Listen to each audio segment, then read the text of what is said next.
तो हमास और हिजबुल्लाह के डबल खतरे को लेकर इजराइल में बहुत घबराहट है। इन दोनों ने अब ऐसे हमले करने शुरू कर दिए हैं जिसमें इजराइल बुरी तरह से फंसता हुआ नजर आ रहा है। लेकिन नेतन्याहू के सलाहकार इसे इजराइल के लिए मौत का फंदा बता रहे हैं। हालांकि इजराइल की बात करें तो इजराइल के पास अब दो विकल्प बचे हैं, या तो वो सीज फायर कर दे या फिर इस युद्ध को लंबे वक्त तक लड़ने के लिए तैयार रहे। लेकिन इजराइल सीज फायर करना नहीं चाहता। लेकिन सबसे बड़ा सवाल यह है कि लंबा युद्ध लड़ने के लिए उसके पास अब हथियारों की कमी भी होने लगी है और हमास अब इसी बात का फायदा भी उठाने लगा है।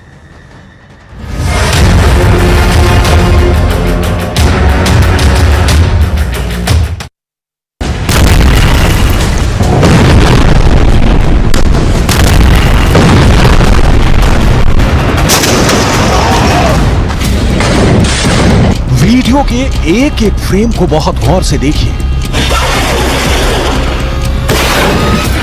हमास अपने से कई गुना शक्तिशाली इजराइल की सेना से कैसे लड़ रहा है, यह वीडियो इसका उदाहरण है। हमास के लड़ाके बेहद सस्ते रॉकेट, जिनकी कीमत खुद $100 भी नहीं होगी, जमीन से दाग रही है।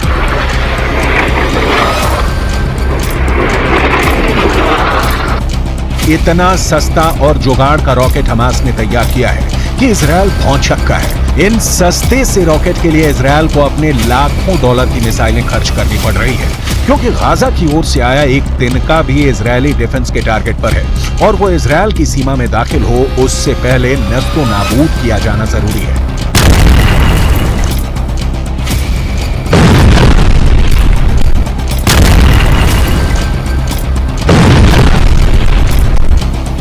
हथियार शास्त्र समझिए और युद्ध में इजराइल के नुकसान को समझिए। हमास का सस्ता रॉकेट, इजराइल की महंगी मिसाइल, कीमत $100 से $500, कीमत लाखों $। इजरायली खुफिया एजेंसी और इजरायली एयरफोर्स की सारी ताकत इन जैसे बेहद कमजोर और हल्के रॉकेट को रोकने में लग रही है। हमास के अल कुद्स ब्रिगेड ने ऐसा ब्रेन लगाया है कि इजराइल की परेशानी बढ़ गई है। यहां आपको हमास के अल कुद्स ब्रिगेड के बारे में जरूर जानना चाहिए, क्योंकि इजराइल के खिलाफ हमास की लड़ाई में अल कुद्स ब्रिगेड फ्रंट लाइन पर लड़ रहा है।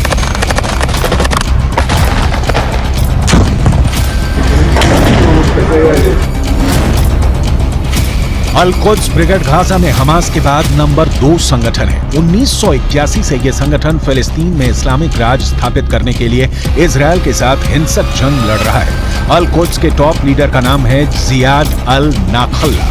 ये खुद सीरिया की राजधानी दमिश्क में रहते हैं, लेकिन वहीं से अपने लड़ाकों को ऑर्डर देते रहते हैं। हमास कैसे इजराइल की वॉर स्ट्रेटेजी का तोड़ निकाल रहा है, इसकी कुछ और डिटेल आपको आगे दिखाएंगे, क्योंकि युद्ध में जीत की गारंटी आर्थिक नुकसान की तुलना में हमेशा बड़ी होनी चाहिए। लेकिन इजराइल के साथ ऐसा नहीं हो रहा।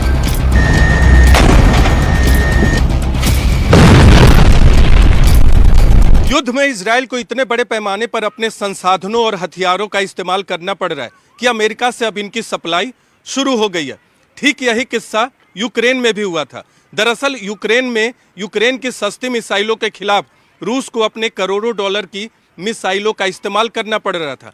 हमास के सस्ते रॉकेट के खिलाफ इजराइल अपने महंगे मिसाइलों का इस्तेमाल कर रहा है, यानी गाजा को जलाने की कीमत इजराइल को भुगतनी पड़ रही है।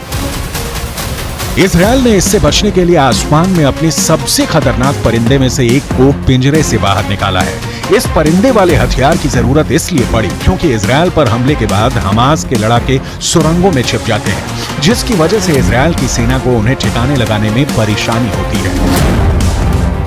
हमास ने गाजा में करीब 500 किलोमीटर लंबी सुरंगें बना रखी हैं। ये सुरंगें घनी आबादी वाले इलाकों से होकर गुजरती हैं और हमास के इन सुरंगों का था लगा पाना इजराइल की सेना के साथ वहां की खुफिया एजेंसी मोसाद के लिए भी चुनौती बन गया है। इजराइल की मीडिया के मुताबिक इसीलिए इजराइल ने अपने सबसे ताकतवर जासूसी ड्रोन एल्बिट हर्मेस 450 को गाजा में उतार दिया है, ताकि जमीन के नीचे बसी हमास की दुनिया का नक्शा निकाला जा सके और वहां छिपे हमास के एक एक लड़ाके को मौत के घाट उतारा जा सके।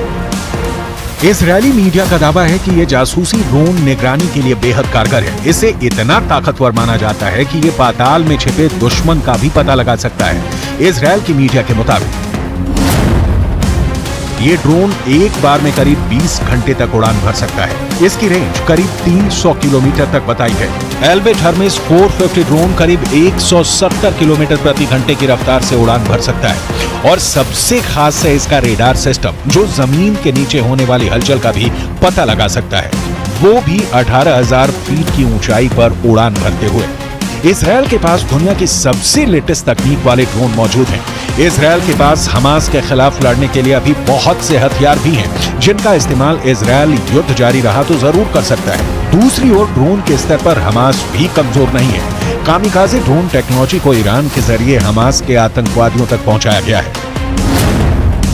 इसके जरिए इजरायल की फौज के हर एक मूवमेंट को हमास के लड़ाके पहले ही जान लेते हैं। काले रंग का कामिकाज़े ड्रोन आत्मघाती हमलावर है। इसी ड्रोन के जरिए अभी तक आईडीएफ के खिलाफ हमास ऑपरेशन को अंजाम देते आया है। ये यूक्रेन में इस्तेमाल किए जा रहे ईरान के शाहिद ड्रोन का सस्ता वर्जन है।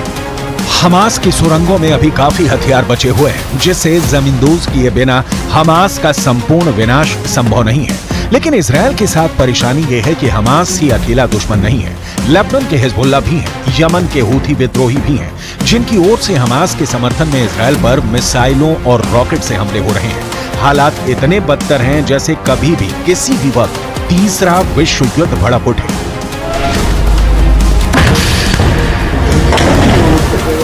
यमन के हूथी विद्रोहियों ने फिर इजरायल को निशाना बनाने की कोशिश की है। इस वक्त लेबनान के हिजबुल्लाह से भी ज्यादा हमले इजरायल पर हूथी कर रहे हैं। इन हूथी विद्रोहियों का आका है ईरान। हूथी विद्रोहियों की मिसाइल लाल सागर से होती हुई दक्षिणी इजरायल के एलट शहर में गिरने वाली थी, लेकिन इजरायल ने लाल सागर से आती हुई उन बैलिस्टिक मिसाइलों को मार गिराने का दावा किया, क्योंकि दक्षिणी इजरायल के एलट शहर में उसका एरो 3 मिसाइल डिफेंस सिस्टम तैनात है, जिसने हूथी विद्रोहियों की मिसाइलों को पहचान कर मार गिराया। הלחימה נמשכת, אין הפסקת אש, אנחנו חוזרים על זה, אין הפסקת אש, אנחנו ממשיכים להילחם. हूथी विद्रोहियों को रोकने के लिए अमेरिका ने लाल सागर में अपना एयरक्राफ्ट कैरियर आइजनहावर उतारा है, तो वहीं हिजबुल्लाह के खिलाफ भूमध्य सागर में जेराल्ड फोर्ड पहरा दे रहा है। इजराइल के पास खुद दुनिया का टॉप एयरक्राफ्ट सिस्टम मौजूद है। इजराइल इस वक्त गाजा में अपनी पूरी ताकत से जुटा हुआ है हमास के अंतिम लड़ाके की मौत तक। यमन से आती मिसाइल को इजरायल के एरो 3 मिसाइल डिफेंस सिस्टम ने नष्ट कर दिया। इजरायल का एरो 3 मिसाइल डिफेंस सिस्टम सटीक हमले करने में माहिर है और मिसाइल को ट्रैक करके उसे हवा में तबाह करने का दम रखता है। इजरायल ने जब एरो 3 मिसाइल डिफेंस सिस्टम का टेस्ट किया था तो ये 100% सफल रहा था। हमास किसी भी स्तर पर इजरायल के सामने नहीं टिक सकता। लेकिन सवाल है कि इस युद्ध का अंत क्या है? क्या किसी साजिश के तहत पश्चिमी एशिया को जलाने की कोशिश की जा रही है? क्योंकि इस वक्त जो साफ दिख रहा है वो ये कि गाजा की आग में आम फिलिस्तीनी मर रहे हैं, लेकिन उस आग में कई दूसरे देश हाथ सेक रहे हैं। दरअसल रूस, ईरान और चीन ये तीनों नहीं चाहते कि माहौल शांत हो, क्योंकि इन तीनों देशों को पता है कि पश्चिम एशिया उनके दुश्मन अमेरिका की कमजोर कड़ी है और इजरायल की वजह से अमेरिका दुनिया में अलग थलग पड़ता जा रहा है, क्योंकि गाजा में जो कुछ हो रहा है उसके लिए अमेरिका को भी जिम्मेदार ठहराया जा रहा है। ये तीनों देश इसका फायदा उठाना चाहते हैं और इसीलिए पश्चिम एशिया के मुस्लिम देशों को अमेरिका के खिलाफ इन लोगों ने खड़ा करना शुरू कर दिया। पश्चिम एशिया के मुस्लिम देशों की संख्या अच्छी खासी है। अगर रूस, ईरान और चीन को Iraq, Jordan, Kuwait, Lebanon, Oman, फिलिस्तीन, कतर, सऊदी अरब, सीरिया, तुर्की, संयुक्त अरब अमीरात और यमन जैसे देशों का साथ मिल गया तो फिर पूरी बाजी ही पलट सकती है। इन सारे देशों के बीच इजरायल अमेरिका के खिलाफ एक होने की ताकत उस लेवल पर कभी नहीं रही, जैसा कि दावा किया जाता रहा है। संयुक्त अरब अमीरात और ईरान के बीच भी सुलगते मुद्दे हैं। 22 देशों का अरब संगठन शब्दों का खेल खेल रहा है। फिलिस्तीन में मानवीय मदद के नाम पर कुछ ट्रकों को भेजे जाने के अलावा इन देशों ने कोई कदम नहीं उठाया।